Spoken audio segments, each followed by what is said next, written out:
जैसा कि आप सभी जानते हैं कि आज हम अपना 73वां गणतंत्र दिवस बड़े हर्ष और उल्लास से मना रहे हैं।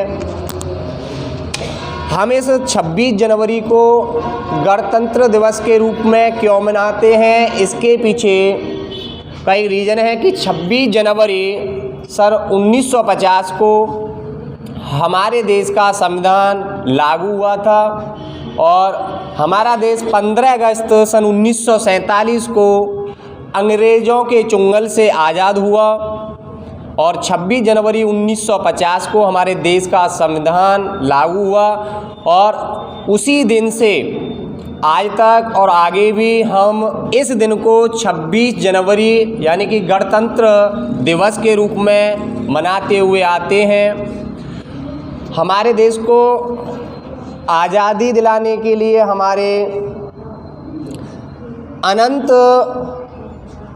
हमारे भाई, हमारे देश के वीर अपने जान न्यौछावर कर दी अपने देश को आज़ाद कराने के लिए। और आज ही के दिन दिल्ली में राजपथ रोड, वहाँ पर बहुत भव्य तरीके से 26 जनवरी गणतंत्र दिवस के रूप में हमारे वीर सैनिक अपने कर्तव्य दिखाते हैं।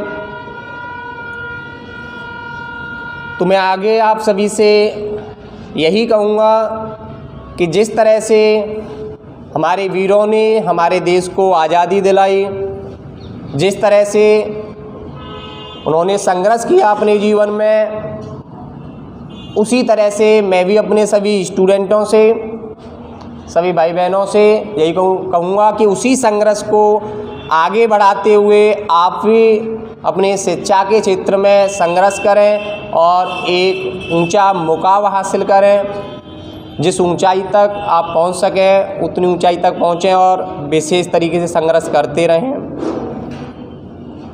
और इन्हीं शब्दों के साथ मैं अपने वचनों को, अपनी वाणी को विराम देता हूं। जय हिंद, जय भारत।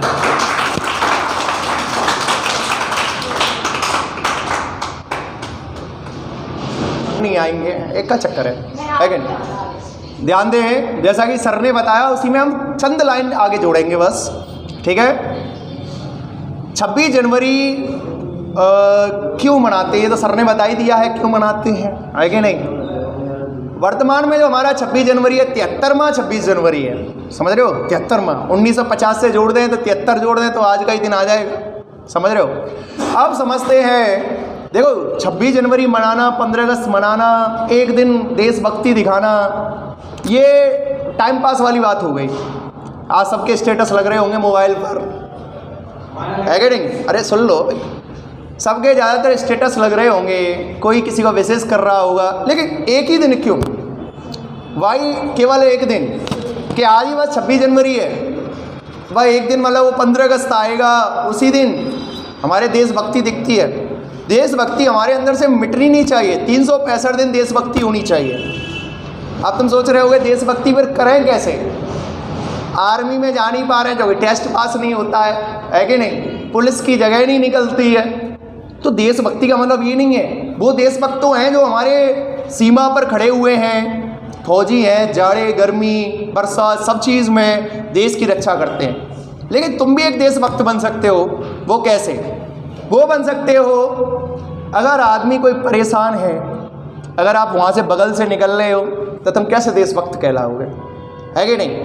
हम खुशी खुशी कहते हैं कि हम भारतीय हैं, we are Indians, we are all Indians, we are all Indians तो हैं, हम कह दिए हमारे भाई बहन हैं सब। लेकिन भाई बहन का कुछ कर्तव्य होता है कि कोई परेशान है देश में तो उसकी सहायता करना, है कि नहीं। कोई परेशान है उसकी सहायता करना, किसी को कोई इस चीज़ की ज़रूरत है उसकी हेल्प करना, वो होती है देशभक्ति। अब ये जरूरी नहीं कि हमारे अंदर हमारे पास AK-47 होगी और हम बॉर्डर पे जाएंगे तभी देशभक्ति होगी, समझ रहे हो ना। और एक स्टूडेंट के लिए देशभक्ति का मतलब होता है कि जो उनका उद्देश्य है उस उद्देश्य को ईमानदारी से उस पर लगना। जैसे आपका पढ़ने का उद्देश्य है तो पढ़ाई मन से करना, ये नहीं कि घर से तो आए पढ़ने के लिए, यहाँ टाइम पास चल रहा है, या कोचिंग ही नहीं आ रहे हैं, घूम ही रहे हैं, बाजार में घूम रहे हैं जो है, या कभी इस कोचिंग तो कभी उस कोचिंग। ये कोई मतलब नहीं है, आप अपने उद्देश्य से भटक रहे हो। आपका उद्देश्य है, आपकी घर वालों की उम्मीद है कि यहाँ केवल तुम पढ़ने आ रहे हो, तो वो पढ़ना है, समझ रहे हो, तभी तो देश के लिए कुछ कर पाओगे, क्योंकि पहले आप उसके लिए कुछ बनोगे, उसके लिए बनोगे तो उसके बाद कुछ करोगे, है कि नहीं। अकॉर्डिंग टू यू, तुम्हारे अनुसार तो यही देशभक्ति है कि पहले हम कुछ बनेंगे तभी देशभक्त बनेंगे, है कि नहीं। लेकिन आप देशभक्त कभी भी बन सकते हो। मान लो आप रोड से जा रहे हो, कोई वयोवृद्ध आदमी है, उसको रोड पार नहीं हो रहा है और आप बगल से निकल जा रहे हो, बेचारी वो दादी कोई आवाज़ लगा रही है लेकिन आप सुन ही नहीं रहे हो। कोई भूखा आदमी दिख रहा है, आपकी जेब में पैसे हैं, तो भाई साहब किसी को पैसे मन दो, उसको खरीद के कुछ खिलाओ जो है, समझ रहे हो। कोई परेशान है वाकई में जो है, और तुम वहाँ पर निकल रहे, अरे हमारे 10 रुपये खर्च हो जाएंगे जो, ऐसा नहीं होती है। कोई परेशान है, कोई प्रॉब्लम में है, कोई दुखी है, उसकी हेल्प करो, उसके चेहरे पे मुस्कान आ सके, वही एक्चुअल में देशभक्ति है। देशभक्ति के लिए केवल 15 या 26 जनवरी पर झंडा ऊंचा रहे हमारा, बस उससे काम नहीं चलेगा। स्टेटस की दुनिया से बाहर निकल के रियलिस्टिक दुनिया में, फील्ड में आगे कुछ करो, वो देशभक्ति है, समझ रहे हो। और एक और चीज़ याद रखो, जब भी आप घर से निकलते हो सुबह, शीशा देखते हो अपने बालों के लिए, लेकिन शीशे से अपनी पर्सनैलिटी को देखो कि आज ही मेरा लास्ट दिन है, आज ही मेरे लास्ट दिन को जीना है मेरे को, समझ रहे हो। ये नहीं कि कल का सोचेंगे, अरे हम बड़े हो जाएंगे तब ये करेंगे, पैसा होगा तब वो करेंगे, बुढ़ापे के लिए पैसा जमा करेंगे, वो कुछ नहीं है। आज के ज़माने में लाइफ बिल्कुल फ्रैगाइल है, कभी भी लाइफ ख़त्म हो सकती है। तो जियो तो ऐसे खुल के जियो कि मस्त, आज ही लास्ट दिन है, आज ही मस्त। पढ़ने का उद्देश्य तो हम पढ़ाई करेंगे, किसी कोई काम करना है, कोई हेल्प करनी है तो मन से करेंगे, समझ रहे हो। और एक और लास्ट चीज़ और कहना चाहूँगा, जब भी आप घर से निकलते हो तो याद रखें, तुम्हारे घर से बाहर जो तुम्हारी एक्टिविटी होती हैं, जो भी तुम कोई काम करते हो, वहाँ से कहीं ना कहीं कनेक्शन तुम्हारे पेरेंट्स का भी होता है। अगर आप कुछ गलत करते हो तो तुमसे कोई ज़्यादा कुछ नहीं कहेगा, तुम्हारे पेरेंट्स पर उंगली उठेगी कि तुम्हारी उनकी परवरिश कैसी रही है, समझ रहे हो। तो सबसे पहले अपने करैक्टर को डेवलप करो, अपने चरित्र को डेवलप करो, जो है चरित्र डेवलप होगा, आपकी पढ़ाई ऑटोमेटिकली अच्छी हो जाएगी। आप जो देशभक्ति वाला जो चक्कर है ना, ऑटोमेटिक अच्छा हो जाएगा। लेकिन आपका चरित्र ही खराब है, करैक्टर खराब है, परवरिश में कोई कमी है, परवरिश तो हर एक मम्मी पापा हर एक अपनी तरह से करता है, समझ रहे हो ना। तो ये चीज़ें याद रखें। तो देशभक्ति का मतलब ये नहीं है कि बस आज जोश रहेगा, कल वो जोश धीमे धीमे, जैसे कहीं पर मैंने देखा था कि आज तिरंगे लहराएंगे और कल वो तिरंगे नालियों में मिलेंगे, कूड़ेदान में मिलेंगे। क्या मतलब का वो तिरंगा फिर जो है, समझ रहे हो। तो ये चीज़ें याद रखो, जो भी तुम्हारा उद्देश्य है उसे बखूबी करो, हर दिन को लास्ट दिन मान के जियो कि आज ही लास्ट दिन है, आज ही जो मेरे को करना है, अपना बेस्ट देना है जो है, समझ रहे हो। जो भी कर सकते हैं वो आज ही करना है।